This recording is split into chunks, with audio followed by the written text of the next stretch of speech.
देखा कि श्री हनुमान जी महाराज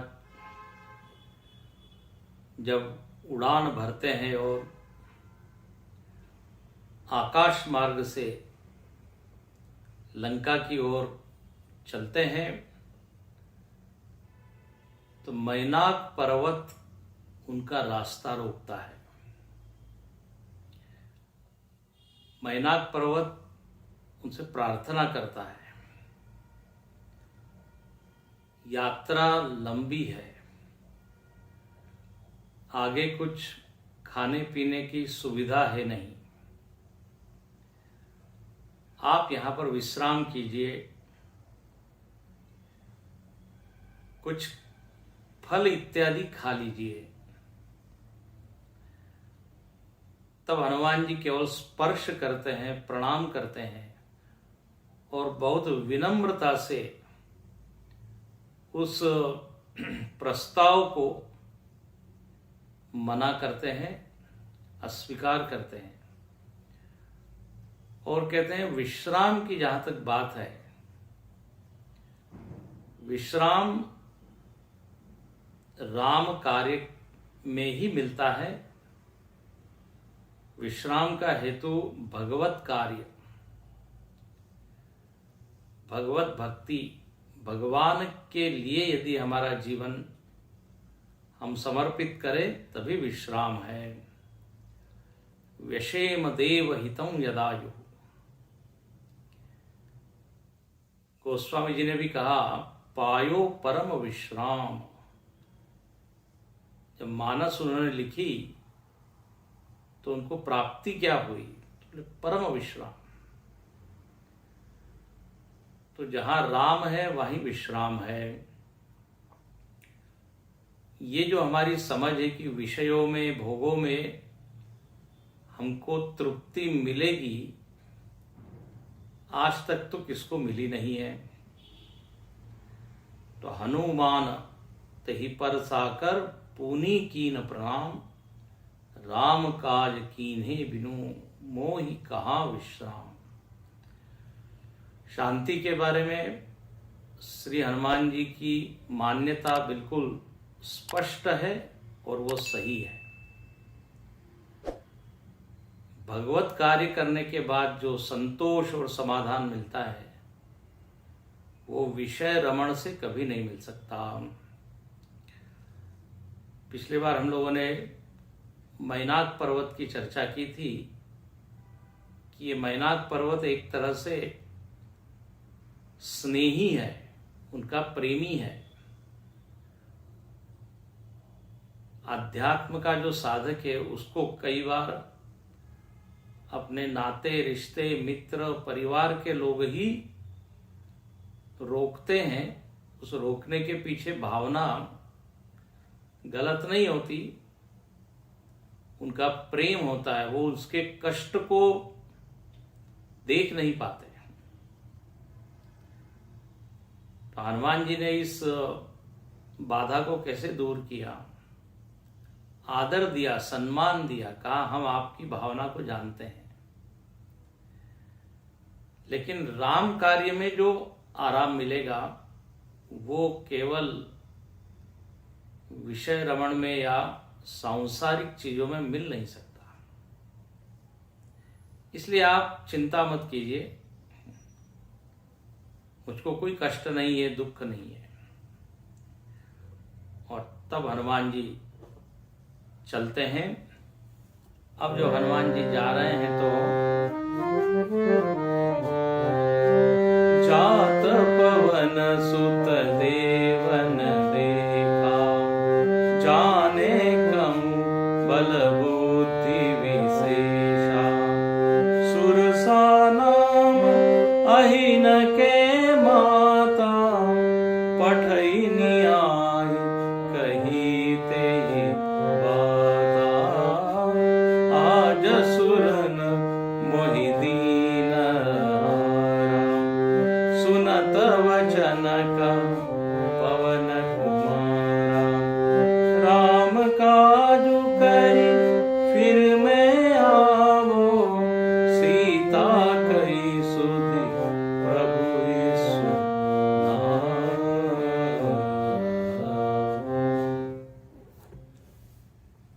जी ने अपनी यात्रा पुनः शुरू की और देवताओं ने देखा कि पवनपुत्र रामदूत महाशक्तिशाली रावण के गढ़ में जा रहे हैं, तो ये इसके योग्य है कि नहीं, क्योंकि रावण के गढ़ में जो जाता है वो वापस लौट के वापस सकुशल आ जाए, ये बड़ी संभावना कम है। तो हनुमान जी क्या इस यात्रा को सफलतापूर्वक संपन्न करेंगे, वापस लौट आएंगे? तो इनके लिए एक परीक्षा, इनकी परीक्षा करनी चाहिए। तो एक परीक्षक को नियुक्त किया गया, उसका नाम है सुरसा, सर्पों की माता है। इनसे कहा गया कि आप हनुमान जी के बल और बुद्धि की परीक्षा कीजिए, कितने बलवान हैं, कितने बुद्धिमान हैं। रावण के यहां जाना है तो दोनों की आवश्यकता है। संसार का जब हमको सामना करना होता है तो केवल बल नहीं काम आता, बुद्धि भी बहुत बड़ी भूमिका निभाती है। इसलिए ऐसा कहा है, बुद्धिर्बलम तस्य बलम, निर्बुद्धेस्तु कुतः बलम। जिसके पास बुद्धि का बल है वही बलवान है। पंचतंत्र में खरगोश और शेर की कहानी आप जानते होंगे। छोटा जो खरगोश था उसने इतने बलवान शेर को पराजित कर दिया। तो बल की दृष्टि तो खरगोश शेर के आगे कुछ भी नहीं, लेकिन बुद्धिमान। तो यहां हनुमान जी कितने बुद्धिमान हैं और बलवान हैं, ये देखना चाहिए। तो कहा जाए, जरा देखिए। सुरसा जो है मुंह खोल के वहां खड़ी है और उसने बोला कि आज मुझको देवताओं ने बहुत बड़ा आहार दिया है, अच्छा आहार दिया है। मतलब उसकी बातों से लगता है कि बहुत दिन से उसको कोई आहार मिला नहीं था। हनुमान जी देखते हैं कि अच्छा, ये एक नई बाधा, नया विघ्न, श्रेय कार्य करने के लिए चलते हैं तो बाधा तो अवश्यम भावी आती है। यदि बाधा न आए तो समझना चाहिए आप यात्रा नहीं कर रहे हैं। तो वो सुरसा क्या बोलती है, आज तो देवताओं ने मुझको बहुत बड़ा आहार दिया। अब ये हनुमान जी ने सुन लिया। अब हनुमान जी मन ही मन समझ गए कि ये कोई वास्तव में कोई निशिचरी या राक्षसी नहीं है, क्योंकि राक्षसी देवताओं का नाम क्यों लेगी, राक्षसी देवता का स्मरण क्यों करेगी और देवता को धन्यवाद क्यों देगी कि वाह वाह, आज मुझको बढ़िया भोजन मिला है। तो लगता है ये कोई देवी ही होगी, देवताओं ने इसको भेजा है। बोले देखें क्या करती है। तो सुनत वचन कह पवन कुमारा, राम काज करी फिर में आओ, सीता कई सुधि प्रभु ही सुनाओ, तब तब बदन पैठे अहु आई। सुरसा मुंह खोल के खड़ी है और बोलती है, मेरे मुख में आओ, मेरे मुख में आओ, मैं तुमको खाऊंगी। श्री हनुमान जी महाराज कहते हैं बड़े विनम्रता से, बोले जरूर मैं आपके मुख में आऊंगा, जरूर आप मुझको खाइए, लेकिन राम काज, राम जी का कार्य पूरा करके मैं आऊंगा, तब आप मुझको खा लीजिए। वो कहने लगी, अरे आपके वचन पर मैं विश्वास कैसे करूं कि लौटते समय आप आओगे और मेरे मुख में आओ भक्ष्य के रूप में प्रवेश करोगे। तुम रास्ता भी तो बदल सकते हो। तुम कह रहे हो राम का कार्य करके मैं आऊंगा, मैं विश्वास कैसे करूं? तो श्री हनुमान जी महाराज कहते हैं, सत्य कहूं, मैं बिल्कुल सत्य कह रहा हूं। मैं यदि कोई वचन देता हूं तो निभाता हूं, विश्वास कीजिए। लेकिन वो छोड़ती नहीं, कहते नहीं नहीं। तो हनुमान जी कहते, अरे जान दे माई, ओ मैया। हनुमान जी को लगा कि शायद मैं मां कहकर पुकारूंगा तो इसका दिल जो है वो करुणा से भर जाएगा, मुझको छोड़ देगी। जान दे माई, ओ अम्मा, ऐसा कहते माता जी। माता जी का काम बच्चे को खाना नहीं होता, बल्कि खाने की व्यवस्था करना होता है। पोषण करती है वो, शोषण थोड़ी करती है, खाती थोड़ी है। माता जी मुझको छोड़िए। हनुमान जी कहने लगे, शायद इनको मैं अपना काम बताऊंगा तो छोड़ देगी ये। काम बताने लगे कि राम कार्य क्या है। बोले सीता जी को वहां कैद किया हुआ है, सीता जी वहां कष्ट में, दुख में। मैं उनसे मिलूंगा, राम जी का संदेश दूंगा तो उनका दुख दूर होगा। हनुमान जी ने सोचा कि एक स्त्री का दुख दूसरे स्त्री को बताया जाए तो वो शायद हमको छोड़ दे। लेकिन हुआ ये, कवनेहु जतन देहि नहीं जाना। कुछ भी वो बोल रहे हैं हनुमान जी, लेकिन वो समझने के लिए तैयार नहीं है। बोले मैं सत्य बोल रहा हूं माता जी, राम कार्य करके मैं फिर आऊंगा, विश्वास कीजिए। तरह तरह से समझाया, लेकिन वो मानती नहीं है। और श्री हनुमान जी कहते हैं कि मुझको मरने का डर नहीं है। देह के प्रति जो उनकी दृष्टि है, यहां पे स्पष्ट वो बताते हैं। बोले मुझको इस देह से राम कार्य करना है। देह में आसक्ति है, इसलिए मैं आपका भक्ष्य नहीं बन रहा हूं, ये ऐसी बात नहीं है। मुझको अभी बड़ा कार्य करना है, इसलिए मैं कह रहा हूं मुझको छोड़ दीजिए। मुझको शरीर में मेरी कोई आसक्ति नहीं है। शरीर का प्रयोजन पूरा हो जाए बस, फिर क्या है। आर्य समाज के संस्थापक हुए स्वामी दयानंद जी। उनको कोई तलवार से मारने आया, उन्होंने तलवार छीन ली और तलवार के 2 टुकड़े कर दिए, अपने जांग पे उसको रख के, और उसको बोलते हैं कि अभी मुझको बहुत काम करना है, इस शरीर को मैं ऐसे ही नहीं मरने दूंगा।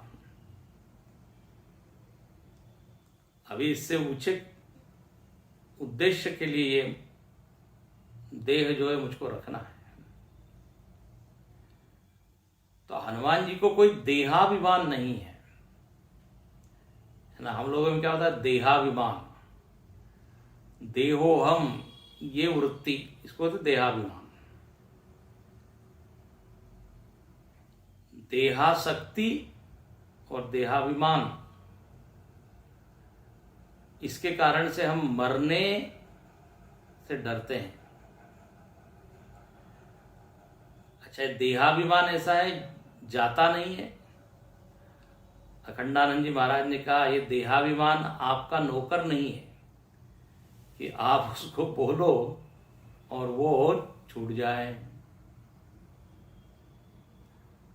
उसके लिए तो साधना करनी पड़ती है, विचार करना पड़ता है, भक्ति करनी पड़ती है। इसलिए उपनिषद में भी कहा, देहाभिमाने गलिते विज्ञाते परमात्मनि। वेदांत ग्रंथों ने कहा कि जब आपको तत्व का ज्ञान होता है, विज्ञाते परमात्मनि, तभी ये देहाभिमान गलता है। हनुमान जी को स्पष्ट ज्ञान है कि देह मैं नहीं हूं, इसलिए मरने से डरते नहीं है। बोले देह तो साधन का धाम है, मोक्ष का द्वार है, राम कार्य के लिए मिला हुआ है, इसलिए पहले वो हम करेंगे। ये जो देह ही मैं हूं, ये जो वृत्ति अपने भीतर है, ये अविचारजन्य है। देखो, कोई भी व्यक्ति अपने उंगली को मैं नहीं कहता, घुटने को मैं नहीं कहता, पैर को मैं नहीं कहता। एक संत ने बड़ा अच्छा समझाया, बोले आप उंगली हो क्या, आप हाथ हो क्या, आप सिर हो क्या? बोले नहीं। तो जब आप ये अलग अलग आप नहीं है, तो ये शरीर तो सारे अवयवों से मिलकर एक संघात बना हुआ है, ये आप कैसे हो सकते हैं? तो वेदांत ने बड़ा सुंदर विचार करके ये समझाया है। अच्छा, देह का स्वभाव है जड़ता, जड़त्व, और हम है चेतन। चेतन मतलब भान रूप, ज्ञान रूप। तो मैं ये देह कैसे हो सकता हूं? इसलिए हनुमान जी को ये पूरा ज्ञान है। तो हनुमान जी कहते हैं कि बस राम जी को मैं संदेश दे दूं, सीता जी की कुशलता बता दूं, और सीता जी को राम जी का बल और विरह बता दूं, बस उसके बाद में आपके मुख में आऊंगा। अब कहते हैं, जो जन भरिते ही बदनु पसारा, कपितनु कीन दून विस्तारा, सूरह जो जन मुख ते ही ठयौ, तुरत पवन सुत बत्तीस भयो, जस जस सुरसा बदन बढ़ावा, तासु दून कपि रूप देखावा, सत जोजन तेहि आनन कीना, अति लघु रूप पवन सुत लीना, बदन पैठी पुनि बाहे आवा, मागा विदा ताहि सिरुनावा, मोहि सुर न जेहि दागी पठावा, बुद्धि बल मर तोर मैं पावा। सुरसा जो है कहने लगी, आपके बातों में मैं आऊंगी नहीं और मैं आपको खाऊंगी। हनुमान जी ने कहा, अच्छा, तो जब फिर आप ग्रससी न मोहि कहे सी हनुमाना, कहे वो हनुमाना। बोले अच्छा, आप खा के बताओ, आप हमको क्यों नहीं खा लेती मुझको? खाइए। और उसने जो है 1 योजन जो है वो अपना मुख जो है खोला है। और 1 योजन में कितना होता है? तो बोले 4 कोस होते हैं, और 1 कोस में 2 मील होता है। बताइए, तो इतना 7 योजन, 100 योजन, मतलब कितना विशाल। हाँ, कई बार अतिशयोक्ति यहां लगती है। तो बोले ये जब मुख खोला है, तो यहां वर्णन है बड़ा अच्छा कि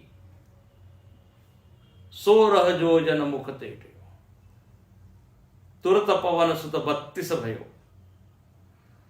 जैसा जैसा वो सुरसा जितना जितना मुख बढ़ा रही है, उसका दुगुना हनुमान जी आकार कर रहे हैं, बना रहे हैं।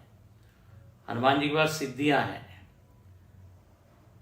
गरिमा सिद्धि है, महिमा सिद्धि है। तो तुरत पवन सुत 32 भयो। तो पहले 1 योजन, फिर 2 योजन, फिर 16 योजन, फिर तो 100 योजन, 7 योजन ते आनन कीना। बताइए, अब हनुमान जी ने क्या किया? अब हनुमान जी 200 योजन नहीं बने, अति लघु रूप पवन सुत लीना। हनुमान जी ने एकदम छोटा रूप ले लिया, और छोटा रूप लेके उनके मुख में गए। अब इतना 100 योजन मुख वो सुरसा फैलाई हुई है, उसको बंद करने में कितना समय लगेगा? तो उतनी देर में हनुमान जी उसके मुख में गए, मुख में एक चक्कर लगा के आ गए। और क्या कहने लगे?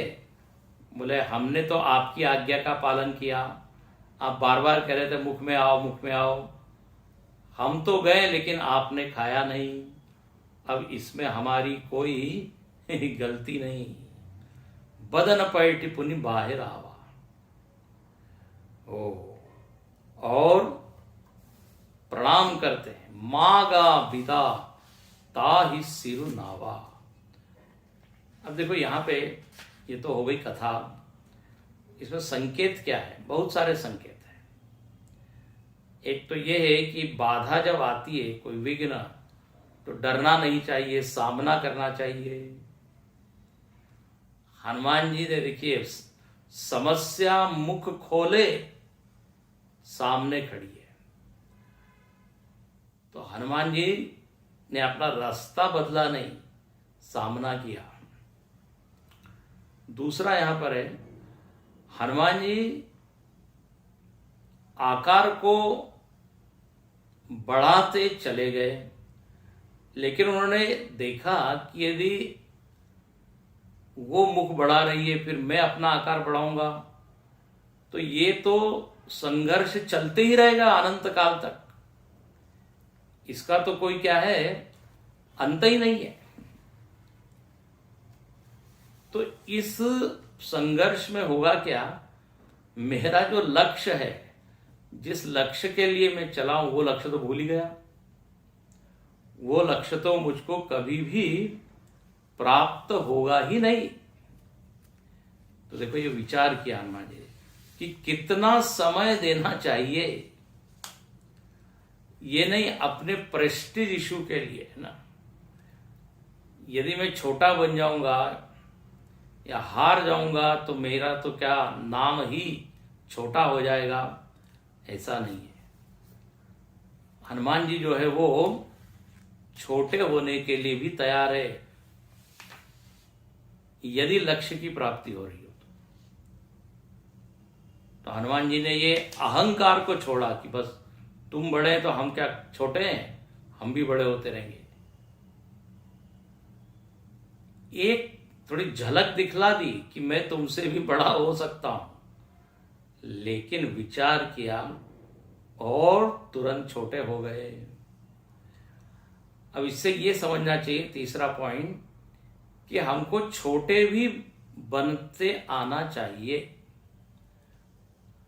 समय की मांग के अनुसार हमको छोटा बड़ा होना चाहिए, आगे या पीछे होना चाहिए, कभी मौन होना चाहिए तो कभी जरूरत पड़े तो बोलना चाहिए।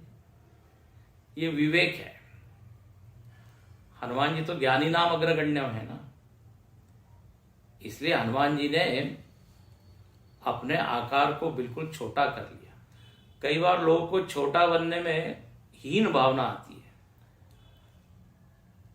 बोले मैं छोटा कैसे हो जाऊंगा, इंफीरियरिटी कॉम्प्लेक्स होता है ना, हीन भावना। तो यहां हनुमान जी जो है बोले नहीं, मैं तुम्हारे वचन को भी पूरा करूंगा और मरूंगा भी नहीं। वचन पूरा किया, मुख में गए और आकर प्रणाम करते हैं। अच्छा, चौथी बात, हनुमान जी जानते हैं कि ये कोई राक्षसी नहीं है, ये परीक्षा लेने ही आई है। तो परीक्षक का तो सम्मान होना चाहिए, परीक्षक को मारना नहीं चाहिए। इसलिए आगे का जो विघ्न है वो हम देखेंगे, उसमें तो मार दिया, लेकिन यहां तो हनुमान जी ने बड़ा सम्मान किया है, माई माई बोला है। परीक्षक का सम्मान हो। अच्छा, अब जब उसके मुख में से हनुमान जी बाहर आ गए, प्रणाम करते हैं, तब वो लंकिनी सुरसा बोलती है, मोहि सुरन जहि लागी पठावा। हनुमान जी मानो कि पूछते हैं कि हमने तो परीक्षा दे दी, अब परीक्षा का रिजल्ट भी सुनाइए, परीक्षा में हम पास हुए कि फेल, कितने मार्क्स मिले हैं। तो सुरसा कहती है कि जिस कार्य के लिए मुझको भेजा था, कार्य क्या था, बुद्धि बल मरम, तुम्हारे पास कितनी बुद्धि है, कितना बल है, इसके लिए मुझको जो है भेजा गया था। और मैंने ये देख लिया कि आप में दोनों ही भरपूर मात्रा में,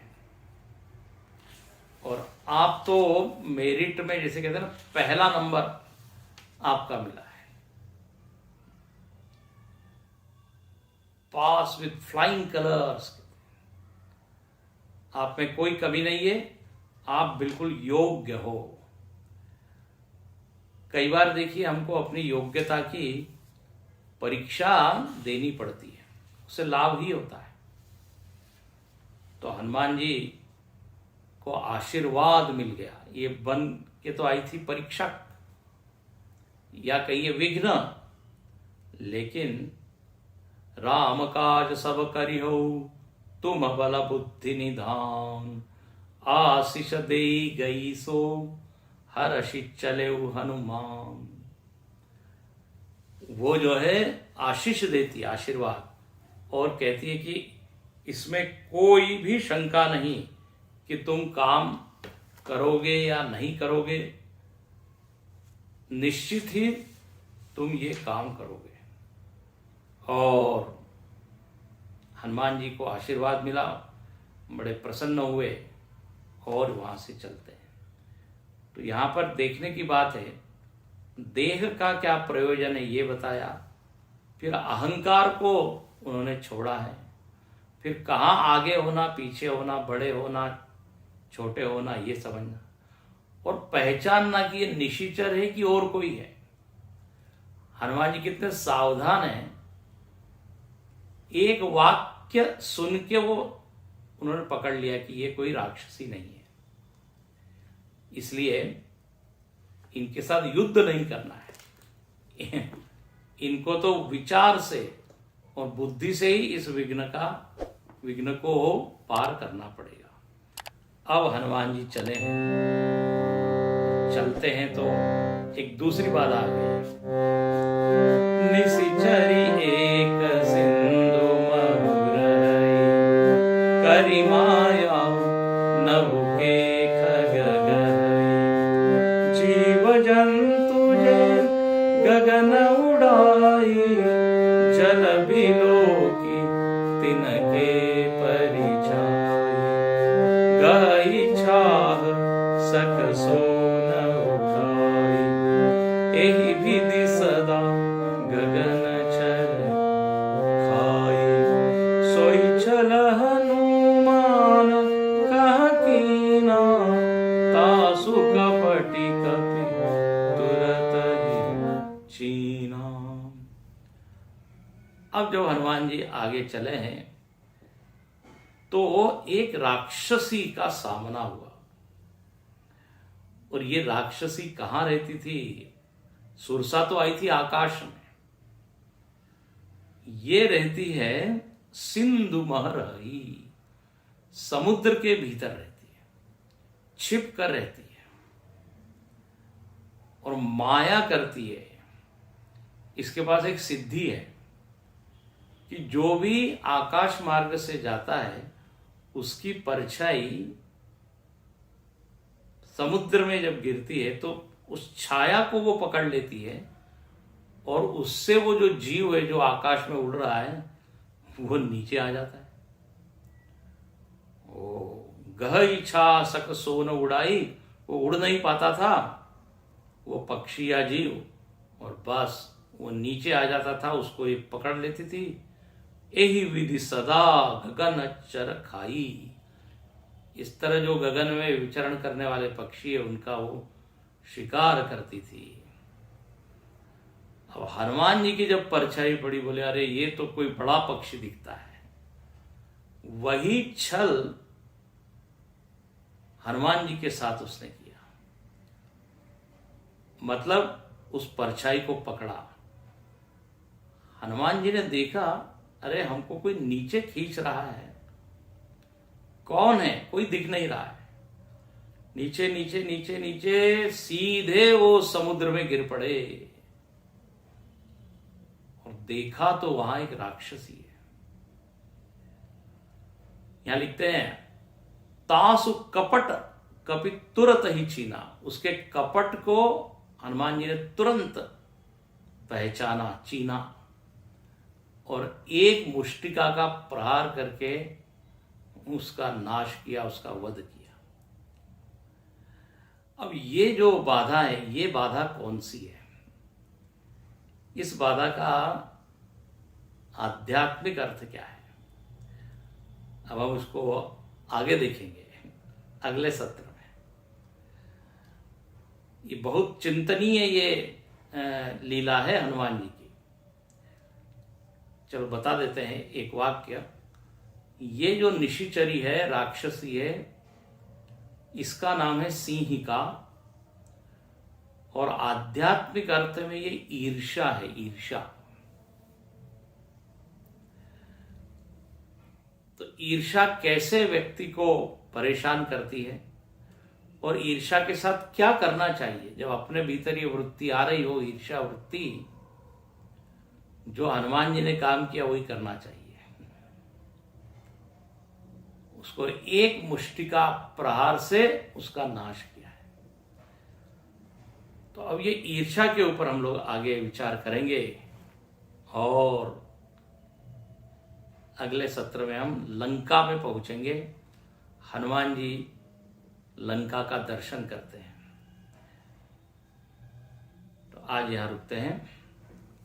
श्री राम जय राम जय जय राम, श्री राम जय राम जय जय राम, श्री राम जय राम जय जय राम, श्री राम जय राम जय जय राम, श्री राम जय राम जय जय राम, श्री राम जय राम जय जय राम, जय सिया राम जय रघुराम, सियावर रामचंद्र की जय, पवन सुत हनुमान की जय, श्री सद्गुरुनाथ महाराज की।